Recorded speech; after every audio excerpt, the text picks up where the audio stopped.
Ella va a estar en nuestra ciudad durante este domingo, entiendo que el fin de semana también, quizás recorriendo, y tenemos la oportunidad, gracias al buen a la buena estima que nos tiene María Salceda, de poder dialogar con ella. La tenemos en línea y le vamos a dar la bienvenida. ¿Nos escuchás, Vera? Buenos días, desde aquí Flor y Nacho. Hola, ¿qué tal? Buenos días, Flor y Nacho, y toda la audiencia. Encantada de estar con ustedes. Bueno, qué bien. ¿Primera vez en Tandil en esta faceta, digamos, que es tu laburo, Vera, o ya has venido otras veces? No, primera vez. Este es un año de primeras veces. Bien. Muchas primeras veces me tocaron este año de ferias y de cosas. Bien, qué lindo.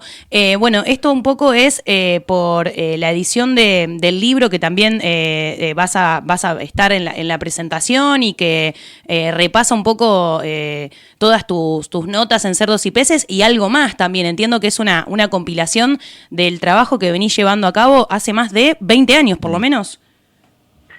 Y un poco más, porque mira, el libro lo que trae, digamos, es un compilado de notas, tal cual como vos decís. Hay gran parte del cuerpo del libro que tiene que ver con notas de la revista Cerdos y Peces.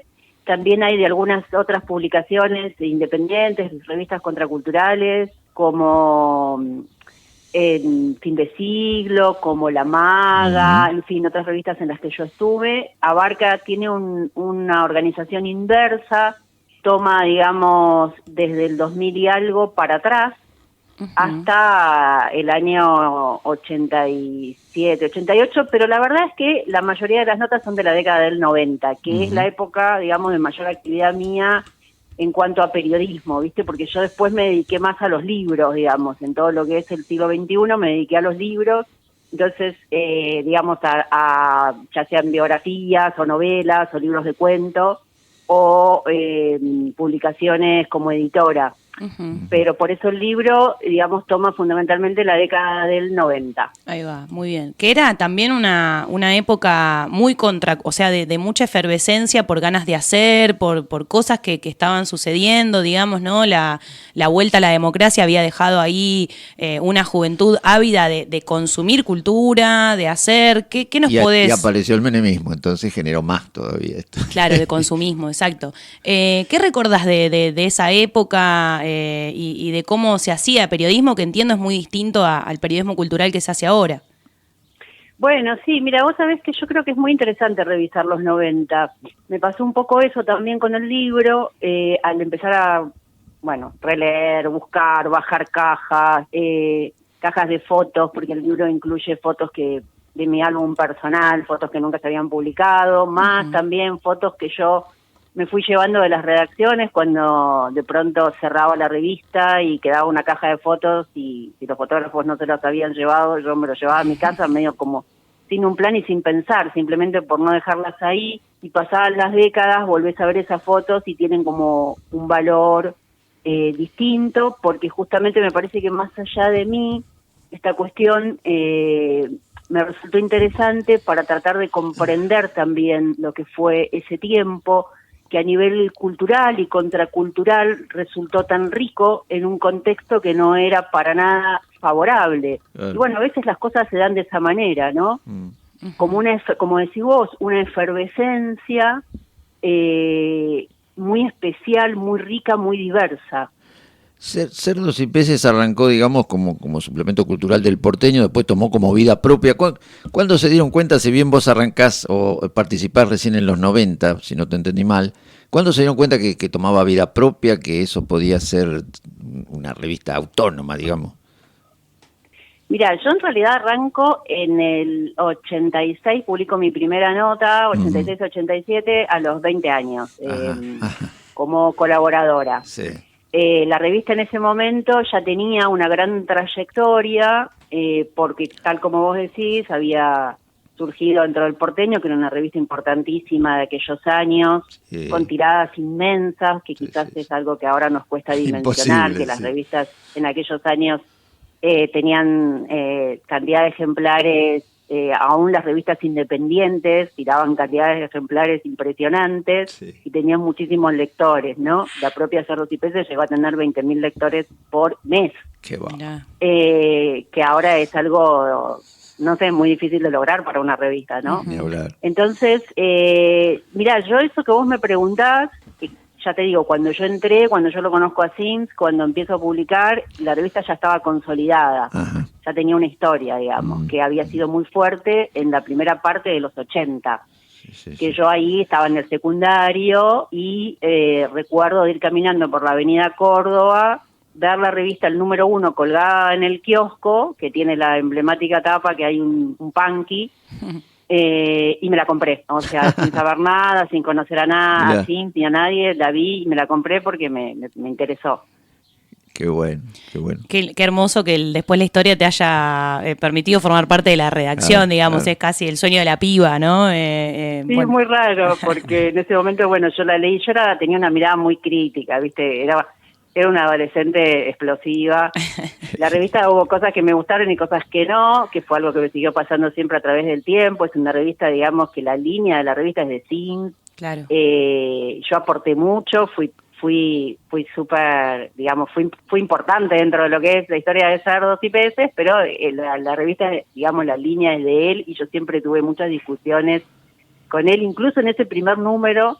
Me acuerdo que me pasó esto sí, esto no, esta cuestión, esto me gusta, esto no me gusta, me pareció corta, yo era muy lectora, se me terminó enseguida, así que sí, no fue una cosa tipo de admiración, sino que fue como uno se acercaba a las cosas en ese momento, que siempre con una mirada más bien de cuestionamiento hacia todo, que era lo que me caracterizaba a mí y creo que a través del tiempo me siguió caracterizando.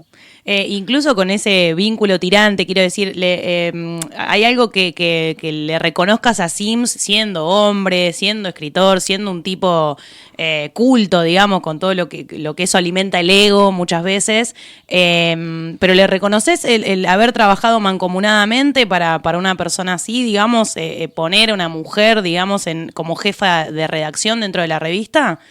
Flor, absolutamente, le reconozco muchísimo. Primero, es la persona que más creyó en mi escritura en toda la historia, en toda mi historia, en toda mi vida, más allá de mi papá, digamos. Y siempre a mi papá le pareció que yo tenía mucho talento, pero digamos, más allá de mi papá, que era mi papá, o sea, que no cuenta. Sí, es la persona que siempre creyó en mí, que me dio lugar cuando yo tenía 20 años, yo no tenía formación como periodista. Era una chica súper rebelde y, digamos, él vio o me dio lugar siempre eso, ¿no? Dándome lugar a que yo me pueda desarrollar, a crecer. Me enseñó periodismo, o sea, yo aprendí periodismo al lado de él. Haciéndolo. Pero porque él creía en mí, digamos. Entonces me tiraba así como coordenadas y yo me quedaba pensando y decía, listo, iba y lo hacía a mi manera por ahí, incluso ya te digo, con toda esta cosa que yo tenía, de esta diferencia de 20 años con Sims, en donde yo era como muy arrogante y le discutía las cosas y todo, y él se lo aguantaba, pobre, así que no, divino. ¿Qué otras personas recordás, además de ustedes dos, de lo que fue Cerdos y Peces? Sí, Tom Lupo. Claro. Ustedes que hacen radio. Obvio. Una persona hermosa, una persona también súper fino, súper culto. No sé, muy luminoso, muy inteligente, brillante, buen amigo, qué sé yo, con esa voz increíble que tenía. Sí. ¿Cómo llenaba el aire, por favor? ¿Cómo se lo extraña a Tom Lupo? Qué destino Tom tan Lupo, injusto. Claro, absolutamente. Aparte es una persona que hizo un desarrollo en su profesión muy periférico, excepto los últimos años, y que realmente debería haber tenido un lugar para mí más central en el periodismo radial, ¿no? Y que siempre además abría el espacio para otros, ¿viste? Esa gente generosa como Sims, que abrían o sea, que tenían un lugar, un espacio de comunicación y lo abrían para que otros pudieran mostrar lo suyo o exponer lo suyo, ¿no? Gente muy especial. Bueno, Vera, con una idea, digamos, con una idea, cuando digo especial, ¿a qué me refiero? Con una idea de que lo interesante es hacer cosas con los demás, ¿no? Lógico. Que creo que las revistas tienen mucho que ver con eso, con lo grupal, con lo colectivo, con los intercambios, con las diferencias, con no algo homogéneo ni con tirar una sola línea, sino como dar espacio para distintas voces. Lógico, sí, ya el concepto de revista, redacción, es un concepto que da pluralidad, sí o sí. Uno se imagina mucha gente ahí discutiendo. Se terminó el tema de la redacción, bueno, sí. Todo el mundo escribe de la casa, ¿viste? Todo el tema. Claro, eso que vos decías de la redacción, de cómo eran las revistas en aquella época, y bueno, fundamentalmente era reunirse, ¿viste? Claro. Todo empezaba reuniéndose, después de ahí partían las demás cosas. Exacto, bueno, ahora es quizás ir a un comer periodista después del cierre, claro. Todas esas cosas lindas. Ahora claro, exacto. Una persona con una computadora, ya está, como que le piden una nota en la casa, sí. Bueno, estas son las circunstancias. Igual, así todo, hay mucha gente que todavía está interesada en el periodismo, incluso en el periodismo cultural, y vamos a tener la oportunidad de hacer un taller de periodismo introductorio con vos, Vera, con una propuesta muy linda que es llevar alguna nota que hayan escrito, alguna cobertura de un show, alguna reseña de un libro de música o bueno, lo que haya sido, publicado o no, quizás es algo que inspiró a alguien y vas a estar ahí, bueno, compartiendo algunos tips, haciendo un poco lo que contabas que Sims hacía contigo cuando tenías 20 años. Exacto, sí, la idea es que a mí me gusta mucho, yo doy taller literario y doy taller de periodismo, me gusta mucho trabajar directamente sobre las producciones. Bien. O sea, igual vamos a desarrollar algunas ideas, líneas generales, pero sí, traigan textos, los que vengan, textos que los pueden escribir hoy, borradores, cosas que tengan ganas de leer y de compartir, 2.000 caracteres máximo por cada uno para que podamos trabajar bien y pensar, escuchar y analizar las propuestas y ahí empezar a perfilar los subgéneros del periodismo, que es un tema que nos apasiona, y también los cruces y las cuestiones híbridas dentro de los subgéneros. Excelente. Bueno, todo esto va a ser el domingo. La presentación del libro está prevista para las 9 de la noche, pero antes, de 5 a 7 de la tarde, este taller de periodismo introductorio con Vera Land. Vera, nos quedaríamos charlando, pero no queremos agotarte de temas y spoilear lo que va a ser el encuentro presencial allí en la Feria Minga, así que nos estaremos viendo el domingo. Dale, nos vemos ahí. Muchas gracias. Excelente, un gran abrazo. Gracias, chao. Abrazo.